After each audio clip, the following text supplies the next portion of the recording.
Hey everyone, Adam Vanderhoof here from GAWDA TV. Welcome to episode 2, and thank you so much for all of you who had tuned into episode 1. Today is an incredible episode, and we're going to be talking about a digital strategy that you need to have in place. Today's episode is brought to you by SafTCart.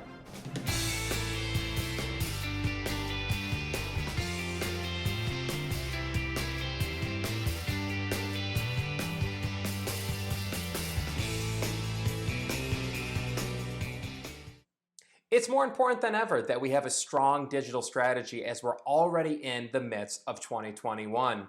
Joining me first on the show is Justin Yoder. He is the Chief Digital Officer over at Indiana Oxygen. You took part in a fourth quarter article of Welding and Gases Today where you discussed the need for GAWDA members to have a comprehensive digital strategy. Can you explain why that's so vital in today's business environment? Yeah, sure. I think I'd start by saying, can we just all agree that the internet is here to stay? And I think, the trend over the last few years has been more and more types of transactions have happened online. We've seen it in our industry, encroachment from, Amazon, companies like Grainger, Fastenal, who have made it really easy to conduct business online. And I think, what we've seen in 2020 is COVID has really accelerated that need for businesses to offer opportunities to interact with, for their customers to interact with them digitally. For GAWDA members who don't have a real digital marketing strategy just yet, or they're just getting started, what's some best practices that you'd offer? Sure. First things first, I would encourage you to make sure that your digital footprint off of your website is up to date. And what I mean by that is go make sure that you've claimed your Google My Business page. Make sure that your hours are correct, your location is correct, your phone number might have changed over the years. Make sure that's up to date so that before they even arrive at your website, they're provided information that's correct. And then the second thing would be just to make sure your house is in order, right? Make sure that the information you have on your website is relevant, it's current. Oftentimes companies have created a website and then it's done, right? And they move on. Personnel turns over, or maybe your branch location changes or your hours change, and it just kind of gets forgotten about. So just make sure that your house is in order so that when people hit your website, you're providing them with relevant and current information to your business. How can having an e-commerce platform online with all of your products and services, how can that help complement your sales team? Having a B2B solution, we've seen at Indiana Oxygen in particular, our reps, we're spending a lot of time being customer service reps instead of sales reps or solutions providers, right? And one in particular example, right? One of our reps that took care of our biggest customers was spending the majority of the time with that customer or those customers just providing paperwork, delivery receipts and invoices and things that really were taking away from him growing our business with that customer. After launching our kind of version 1 of our B2B, this rep has turned back into a solutions provider or a consultant rather than just a customer service rep. The other thing that we're seeing is that we can push products. The digital side of things can be the sales rep, so to speak, and that way when our reps are in with our customers, they're able to spend time on other things than just like, hey, I have this new widget that my purchasing managers has a good price on and is telling us to get out there and push. Mm-hmm. So we've already done the hard work of getting them to trust us, of winning on the customer service side. It's really easy for us to increase our footprint with that customer by just having them click a button and add additional products to their cart. And we're already sending route trucks out there. We're already delivering their gas. We've seen that we can just offer more products into their facility and free our reps up to, like I said, concentrate on that relationship and the solution, providing that to the customers rather than in there with a new widget every week. Thank you, Justin. Appreciate you being on the show. We'll talk soon. Absolutely. Thanks, Adam.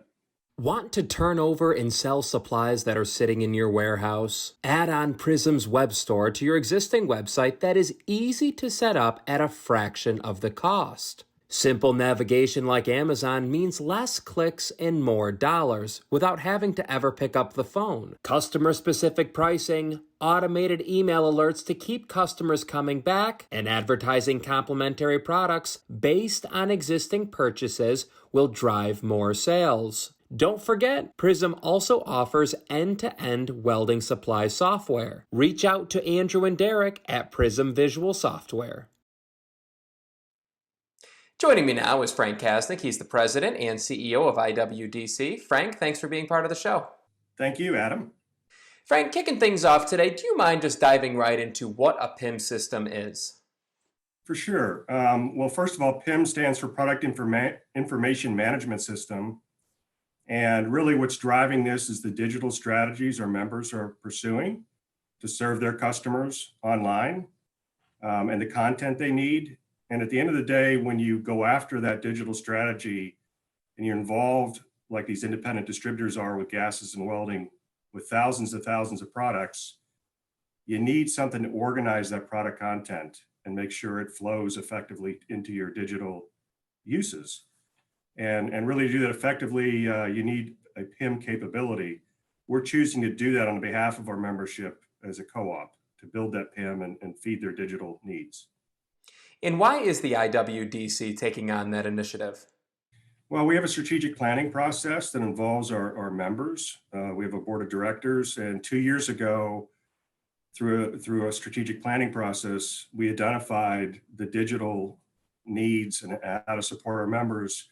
And so this PIM evolved out of that strategy. So we're really member driven. And what we look for in a co-op is what we call platforms, types of initiatives that cut across most of our members. That's where we can be effective. And this one was a clear one that made sense.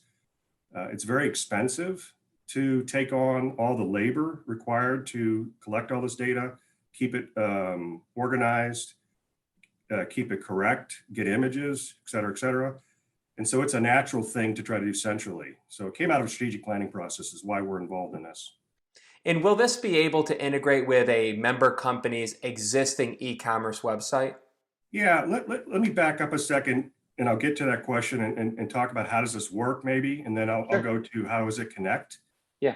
So really what we're doing is we're reaching out to our vendor partners and receiving data from them electronically. We have a software that butts up against the front of our PIM that allows us to organize and write rules and kick out exceptions. So we basically invested in a capability to use software intelligently. Once we get the data in the right order, we put it into our PIM. You know, our PIM is a repository. It's got every product, every SKU has a place. So we built a taxonomy. We put the SKU data where it belongs. Our partner in this is Unilog. They have what's called a multi-tenant PIM. What that means is we have a central PIM and that our participating members each get their own part of that PIM and they can access it. So how the data gets to our members for them to use for their digital strategy really is they decide to participate in the PIM, they get a license to access it, and they can actually work with the information via that access for their needs. Frank, thanks for being a part of the show. You have a great day. Thank you for engaging with me and learning what we're up to, Adam. I appreciate the time today. Sadly, many distributors have given up hope of ever building a thriving e-commerce web store. We're here to simplify the mission by offering a better product. We're here to help you grow. EvolutionX is a B2B e-commerce platform engineered to meet your customers' needs. SpinStack Growth Agency provides distributor marketing services backed by years of industry experience. You can build a thriving online channel for your business and avoid losing to online competition. Book a personalized demo and learn more at evolutionx.io. And we welcome now Melissa Hurd. She's the Director of Marketing at WELDCOA. Melissa, thanks for being part of the show. Thanks for having me. You introduced WELDCOA Wednesday training programs during COVID. How has that transition been going from in-person training now to more of a virtual setting? I can host and train a much bigger audience more often. I was able to take a lot of the content that we had on hand and convert that very quickly into a digital platform. And that worked out really well for us. We support a lot of essential companies that are out there. And it was nice that we were able to turn around content so quickly in a digestible format. And so that worked out really well. But we did learn a lesson. I have to be honest with you. Nothing is better than hands-on training. This virtual training was very effective and a great solution for the pandemic circumstance. But especially operational training is which the training that we're particularly training on. It's just much better when it's in person. You can hear a sound, you can feel the valve, you can you just feel like your audience is more comfortable to go ahead and ask a question and digest what you're trying to talk about. And so the virtual training was a huge success and a good option for that time being. But we still, as a company, prefer the hands-on. In addition to the online training, WELDCOA is on the cutting edge of a few other things, just to name a few, on social media, podcasts this year, even a new app. Do you feel that your digital presence has had a tangible impact on the company's success? We have been able to connect and listen to a much broader audience internationally into new markets faster and just the range so much more than before. We have trained over 20 times more people than we typically do in a normal year. And we do a lot of training. That's one of our primary objectives on that end. So to hit that kind of audience was incredible. We were really excited about that. So it definitely was a huge success just because of the amount of response and content and interaction that we were able to have with our clients, especially at a time where it was very difficult to connect. For companies who are not as advanced in the digital strategy just yet, what's some advice that you'd like to offer? Two things. So it's all about your company branding. Your message has to be very clear and refreshed. It's got to be what you guys are doing today. And then content is still king. And content comes in many ways. You have human-driven content, live streaming content, UGC, which is user-generated content. The content needs to be able to be consumed easily. So voice options, visual presentations, you really got to throw a lot of different flavors into it to get your audience to be engaged. But the payoff is huge. And your SEO will slide up really high. It really will benefit your company in ways that you wouldn't even expect. Melissa, it's great to see you. Thanks again for being a part of the show. Thank you so much. It was my pleasure. I do want to ask this question. If you could give a message to our customers right now, what would you like to tell them? Well, I think what I'd want to tell them is that, our company is based on listening to our customer and doing what our customer needs. Every single thing we do, all of our processes are really all geared around a very simple thing. What do we need to do for the customer? And understand that that's the only reason we are here. And I know everybody hears that stuff, but it really is the only reason we're here. And if everything's built around that they have the greatest experience they can possibly have.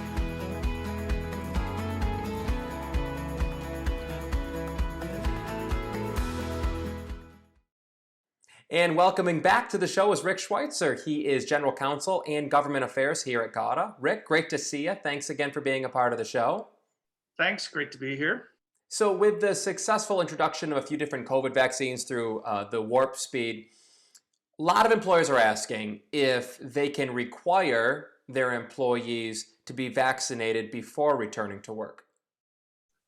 Well, nobody by law is mandated to get the COVID vaccine, although it seems to be a good idea. And the Equal Employment Opportunity Commission has come out with very recent guidance on what employers can and should do with regard to policies on employees returning to work.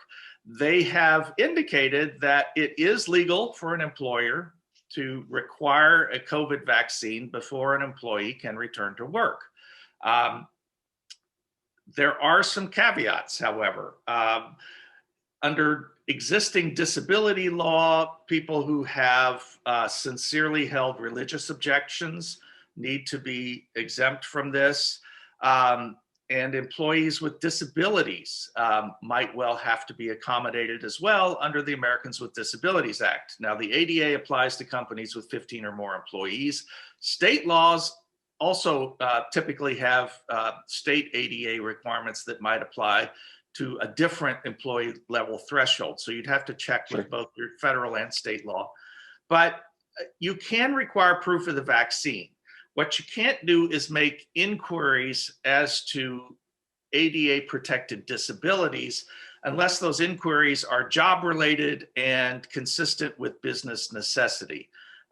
It's a difficult inquiry, frankly. And just taking the example of a pregnant employee, some pregnant workers might be reluctant to get the vaccine.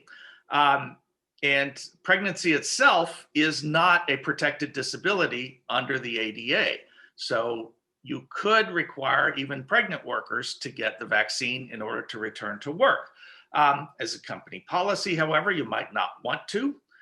You might, if possible, allow that person an accommodation, such as to work from home or to work in a remote area, so that person doesn't come in contact with other employees or with your customers or vendors.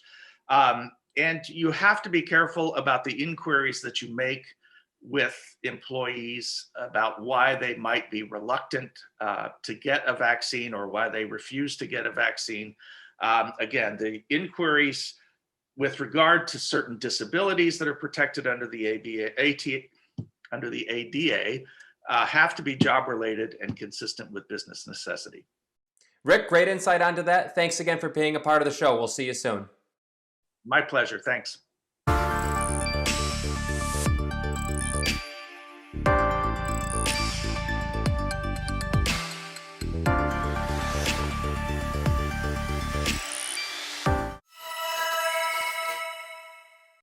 And that's a wrap for episode 2 of GAWDA TV. Thank you again to all of our advertisers for making this show possible and all of the great guests that we were able to have on. If you'd like to be part of the show, click the link in the description below and reach out to your representative here at GAWDA. Thanks again for tuning into GAWDA TV. I'm Adam Vanderhoof.